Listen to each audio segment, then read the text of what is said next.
pessoal, boa tarde, bom dia, né? Dependendo do que você estiver fazendo agora, se já almoçou ou não, tem gente que almoça muito cedo. Fato é que o Sport Goiás acaba de começar e muita informação de bastidores. Olha, ontem aconteceu uma coletiva de imprensa com o presidente do Juventude Samas, o Miltinho Aragão, lá nas dependências da Rádio Timbira, a nova 1290. E ele foi muito enfático em algumas denúncias. Vamos trazer aqui as principais informações e os VTs e a matéria do que aconteceu ontem nessa coletiva, quais são as suas denúncias e também, obviamente, comentar sobre o Juventude Samas e o que ele falou. Fato é que ele também comentou sobre a Copa FMF, elenco e comissão técnica, se vai permanecer ou não. O Motoclube de São Luís continua seu treinamento e o técnico Zé Augusto conversou com a gente, fazendo um raio-x não só da vitória em casa, mas também do que fazer para conquistar mais um bom resultado, dessa vez fora de casa contra o mesmo Castanhal. E o Sampaio Correia, uma hora dessa, já está no aeroporto Marechal Cunha, partindo sentido Aracaju para enfrentar o Confiança já na sexta-feira à noite. Um jogo muito difícil e que o Sampaio Correia tem que vencer sim para voltar à parte de cima da tabela. Tudo isso e muito mais logo depois do recado da AID Fitness. Você conhece a AID Fitness? Aqui temos uma estrutura completa esperando por você, com academia para musculação, um espaço perfeito para pilates, além de aulas de hitbox e fit dance para você dançar bastante e queimar as calorias. Contamos também com profissionais excelentes e altamente capacitados. Marque já sua aula experimental conosco. WhatsApp 99199-9131. Eu vou dar o boa tarde aqui especial para Tadeu Nunes. Tadeu, boa tarde. Hoje, mais uma vez, né, par de jarros, viemos os dois de roxo aqui. Tem que combinar mais essas roupas, porque não dá para vir igual toda vez. Bom, pode ser uma farda, né? Boa tarde, Gaudêncio. Boa tarde a todos que nos acompanham. Realmente, a coletiva do Miltinho Aragão foi uma coletiva, certo ponto, interessante, né? Ele levantou algumas questões, tanto quanto polêmica, então tem que prestar atenção. A Federação Maranhense, todos esses que envolvem o futebol maranhense, porque está se tornando um hábito, não no futebol maranhense, mas um hábito em futebol nacional, essa suposta manipulação de resultado, né? E isso nós temos que ter muita atenção, porque na própria coletiva ele falou, vai servir de palhaço os dirigentes de clubes e os torcedores. Pensou, o torcedor vai para o campo, torcer para o seu time, o resultado já está previamente combinado, né? Então isso nós temos que tomar muito cuidado, porque realmente isso aí vai maltratar muito o futebol. Então vamos com a Mariane Dias, que ela tem as principais informações e os principais trechos dessa coletiva de ontem à noite. Ontem à noite, o presidente do Juventude Samas, Miltinho Aragão, participou de uma coletiva no programa Jogo Rápido na Rádio Timbira. O presidente não escondeu sua indignação com algumas situações do Campeonato Brasileiro e também do Maranhense. O Maranhense, quando Imperatriz e Juventude, lá no estádio Frei Epifânio da Badia, a denúncia não partiu de mim, partiu dos atletas. Jogo Imperatriz e Juventude do ano passado. Nós colocamos 1-0, o Imperatriz virou, jogadores foram no tapa no hotel quando chegaram em São Mateus. Eu desliguei 2. No outro dia desliguei os jogadores. Quais Juraram que não tinha nada, mas desliguei. Eu prefiro pesquisar aí a época e tudo. Eu vou me limitar aqui a dizer o fato. Sim. Federação querendo investigar, então, sem me chamarem para falar, eu vou contar o fato. Aquele jogo Imperatriz 2, Juventude Samas 1, teve manipulação de resultado com os jogadores envolvidos. A informação dos atletas que foram ao tapas dentro do hotel, que eu tive que desligar 2 atletas no dia seguinte, e quem está dizendo foram os atletas, os colegas, à época, né? Que fizeram. Esse jogo agora que nós perdemos de 3-1 para o Moto, foi um jogo esquisitíssimo, né? Essa mesma pessoa foi no hotel aqui em São Luís visitar os colegas. Mesmo os personagens envolvidos. Os mesmos personagens envolvidos. Do jogo de Imperatriz e Juventude Samas, também desse jogo Juventude Samas e Moto. 3-1, esquisito. Aí você narrando, outro narrando, o torcedor, eu esperando lá na arquibancada, vejo um time apático, esquisito, estranho, completamente. Vejo, né, ouvindo os radialistas dizer, olha, o Motoclube jogando completamente diferente, é outro time, e o Juventude, outro time também, mas com deficiência. E você vê... Eu falei várias vezes que era um time apático que nem parecia que estava treinando. E vou lembrar aqui, o Moto perder de 4-1 para o Paragominas. E com mesmos personagens em campo. Semana retrasada, o Juventude participa no Pará, com o Paragominas, empata de 1-1, jogando bem, não sei o quê. O Moto jogando bem, pega de 4. Em casa. E a imprensa dizendo que esquisito. Miltinho completa sua fala comentando que a federação tem que apurar junto com a Polícia Federal os fatos ocorridos em uma investigação.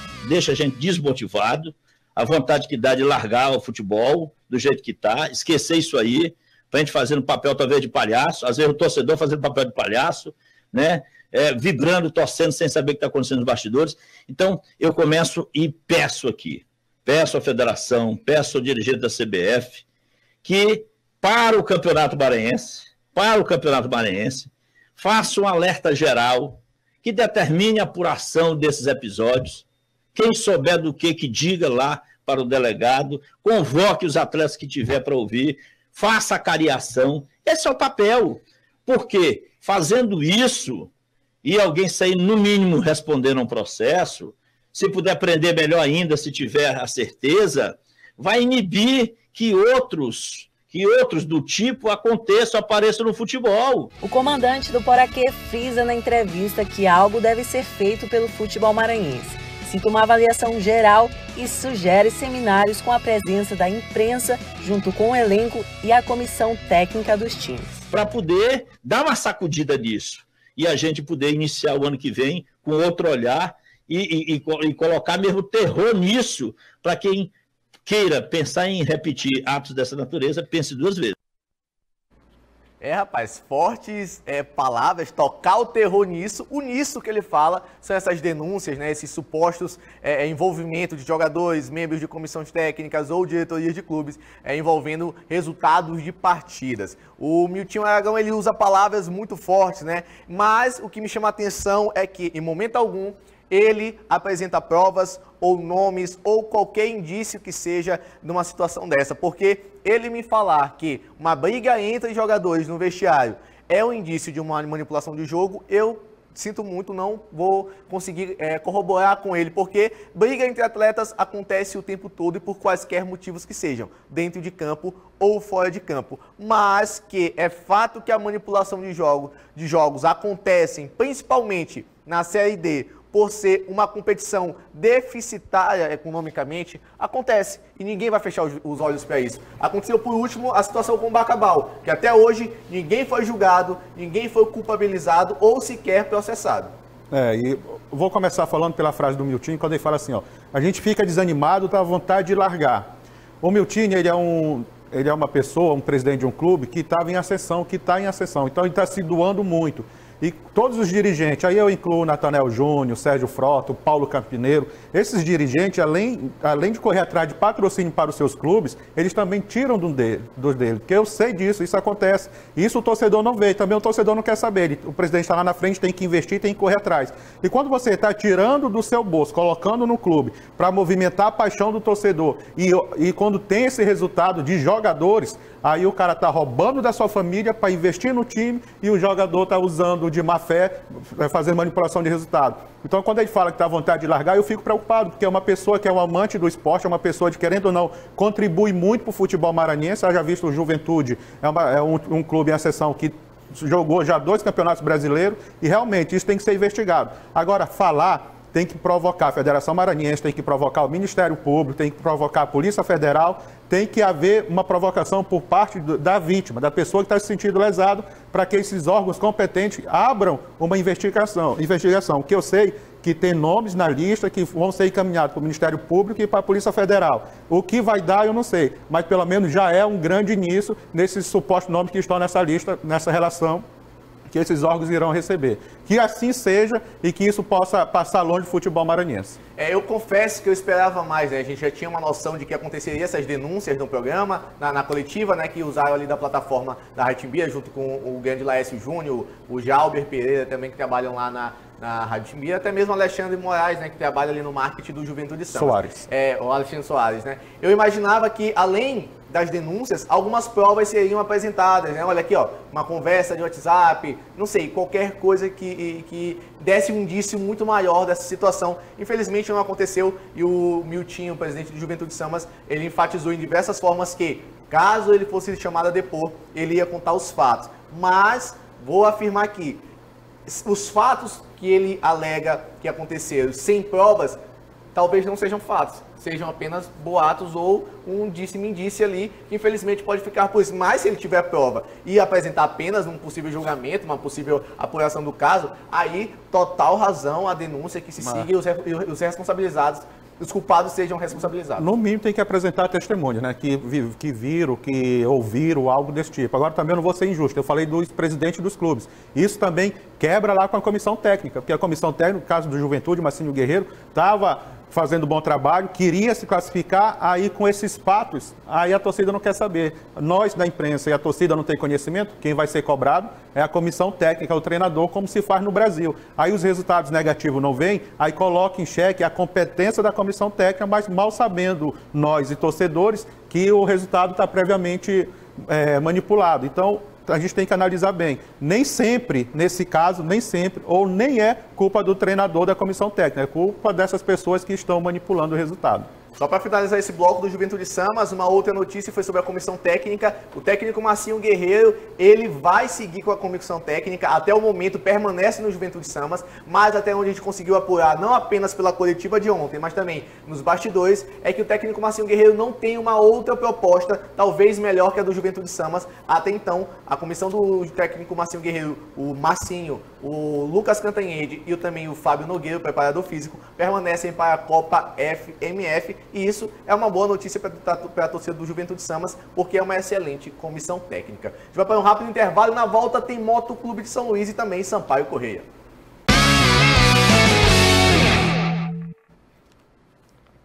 Olha, o Motoclube de São Luís segue na sua preparação, no seu treinamento para jogar contra o Castanhal. Fez um bom resultado e abriu uma boa vantagem aqui em casa no Nilzinho Santos, 2-0. E olha, poderia ter sido muito mais, com certeza. E Tadeu, essa vantagem permite com que o Motoclube possa perder por até um gol de diferença e mesmo assim conquistar a vaga ainda no tempo regulamentar. Em caso de 2-2, empate, e 3-2, aí no caso já seria a vantagem para o Castanhal, a vaga do Castanhal, mas é um resultado que a gente não imagina que possa acontecer pelo jogo que a gente viu aqui e pela necessidade do Castanhal buscar a partida, tentar marcar seus gols. Tomara que não, né? Presta atenção, o tático, o técnico e o físico conta muito. E para esse jogo, o emocional, concentração, inteligência, saber jogar, se for para cativar, tem que cativar o jogo, mas não se precipitar. O time do Moto com o Zé Augusto é uma proposta muito interessante, né? O time do Moto com o Zé Augusto, ele consegue ter a posse de bola, ele vai propor o jogo, ele valoriza a posse de bola. E você tendo a posse de bola no Castanhal, que vai querer, e a gente supõe que ele vai querer amassar o time do Moto, aí você vai ter que fazer uma ligação que passe essa bola rápido para pegando os jogadores de frente do Moto. Então o Moto vai ter, teoricamente, mais espaço para jogar e o meio de campo do Moto para frente é um time muito forte. E eu acredito que esses atletas eles vão ter mais espaço para criar e para definir. Então, além desse tripé que eu falei, que é o básico do futebol, né, o físico, técnico e tático, a inteligência emocional, a capacidade de criar e saber sofrer e na hora certa matar o jogo vai ser de importância muito grande para o Moto. O técnico Zé Augusto, ele conversou com a gente na tarde de ontem lá no CT do Motoclube, né, onde ele continua realizando seus treinamentos, falando não só do raio-x do que aconteceu nessa partida no Nilzinho Santos, que foi um excelente resultado, mas também a sequência de treinamentos e o próximo jogo. Temos chance de marcar gols no contra-ataque, eles vão sair pro jogo. Eles têm que sair pro jogo, né? Acho que para conseguir fazer gol. A gente, se tiver bem postado, como a gente teve durante toda a partida, a gente consegue encaixar um contra-ataque, se Deus quiser vamos fazer um gol. Agora é um jogo difícil, um jogo complicado, dentro da casa do adversário, um campo curto, né? As dimensões são pequenas, a gente tem que ter muito cuidado com a bola aérea, mas o time se portou bem, falando de jogo, de todo o jogo, o time foi bem toda a partida, foi bem centralizado, conseguiu fazer a jogada. Acho que o placar, pelo jogo, o placar devia ser mais elástico, né? Por aquilo que a gente fez, construímos, provavelmente no segundo tempo muita chance de gol, não conseguimos colocar para dentro. Mas como a gente vem conversando também, tudo como o homem lá de cima quer, eu acho que o essencial era a vitória, era reverter tudo aquilo que a equipe tinha feito durante toda a competição, que é a equipe do Castanhal. Agora é uma equipe perigosa, uma equipe forte, bem treinada. E agora vamos trabalhar o resto da semana para a gente fazer um grande jogo lá. A situação de reverter o que o técnico Zé Augusto ele conversa com a gente é porque assim, saiu o ranking, né? Tem um ranking da Série D, fase de classificação. Castanhal é o líder do ranking, é o clube com a melhor campanha da fase de classificação, não perdeu uma partida, venceu 11 e empatou 3 partidas. Já o Motoclube fica ali na 16ª colocação de melhor campanha da Série D e mesmo assim vai lá e desbanca um grande adversário dentro de casa. Vou só para apimentar essa conversa aqui, diga-se de passagem, tecnicamente eu não vi o Castanhal, esse time todo que a imprensa fora do estado estava colocando como vitória certa em cima do Motoclube, a imprensa de Castanhal e regiões estavam falando que o Motoclube ia perder sim, até inclusive, a gente estava falando no primeiro bloco sobre bancas de aposta, a aposta contra o Motoclube estava altíssima. Quebrou a banca. Quebrou a banca total a vitória do Motoclube, então assim, ninguém acreditava pelos números que o Castanhal apresentava, mas Motoclube é Motoclube, né? Dentro de casa o Moto conseguiu fazer valer nesse jogo, né, a tradição do Moto. E eu não lembro agora se foi 2018, 2019, o Moto pegou o Fluminense em Feira de Santana, era o melhor time da competição naquela época. O Moto conseguiu desbancar o Fluminense lá na Bahia e aqui também em São Luís. Então o Moto, essa primeira fase, esse time de melhor campanha, o Moto já está se acostumando a eliminar. Espero que concretize esse próximo jogo. O Zé Augusto falou duas situações interessantes. A bola aérea defensiva do Moto tem que ser bem trabalhada. Aí eu me lembro daquele jogo contra o Guarani, que nós assistimos ali, questões de minuto, o Moto pegou 2 gols, né, sendo que o quarto não foi de bola parada, não foi de bola aérea, porém foi uma falta de atenção do time. Essa falta de atenção não pode existir, o time tem que estar ligado do início ao final, porque o time do Castanhal também não se credenciou à toa, se credenciou jogando e é um time que está bem treinado, tem jogadores experientes. O Moto, para mim, vai ter muito espaço para jogar e vai precisar converter em gols a chance criada. Criou muito aqui, é verdade. Fez 2. Se fosse 4, 5, não seria exagero nenhum. Quem assistiu o jogo sabe que o Moto teve ampla chance de ampliar. Talvez aconteceu isso para o Moto não ir muito relaxado para o jogo. O Moto tem que ir mais ligado, aproveitar as oportunidades. Se aproveitar só uma, guarda logo, deixa a responsabilidade, a batata quente para o Castanhal e vai cozinhar o jogo. Eu acredito muito, mas muito menos na classificação do Moto. O Motoclube ainda treina hoje à tarde e amanhã à tarde também, só viaja na quinta-feira à noite pós-jantar lá no CT, com aquela excelente refeição da Dona Xuxa, é claro, uma peça icônica ali do Motoclube. Vamos para um rápido intervalo e na volta tem Sampaio Correia.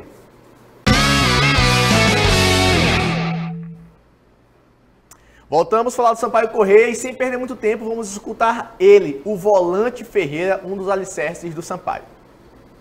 O objetivo diante do Operário era vencer, somar os 3 pontos. Não foi possível, mas também não perdemos, empatamos, somamos 1 ponto.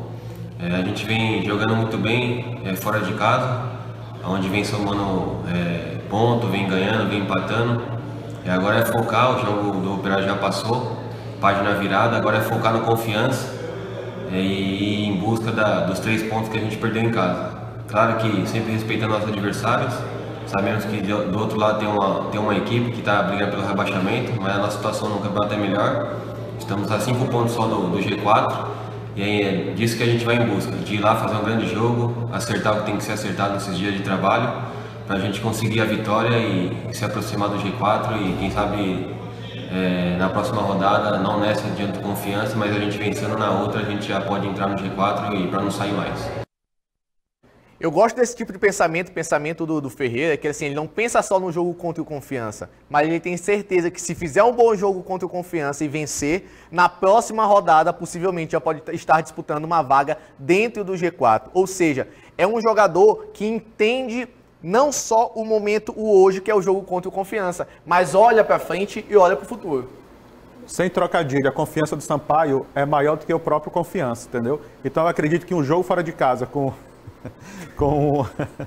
tirou minha concentração. Com o Ferreira ele é um jogador que ele consegue guardar bem a zaga e chega muito fácil, principalmente naquele corredor central. O Eloy faz o terceiro homem no meio de campo e libera mais o Nades. E o Ferreira é aquele jogador que pisa na grande área adversária. Tanto é que ele consegue chegar como elemento surpresa. O Sampaio fica ali só no aguardo do Bettini, se vai ter condição de jogo ou não. Pode ser o Mauro Silva, ou então entra com outro atacante, aí fica o Ferreira e o Eloy como os 2 volantes. E o time Sampaio se credencia cada vez muito forte. O time do Confiança, ele vem na zona de rebaixamento, vem na última colocação e estão tentando melhorar ali o jogo contra o Sampaio. Só que vai pegar uma pedreira muito grande. Para mim, o Sampaio, fazendo bom jogo, vencendo o Confiança, aí se respalda ainda mais para receber, se eu não me engano, o Brusque aqui em São Luís e quem sabe já pisar no G4 e, como o Ferreira falou, né, se manter no G4 até o final do campeonato.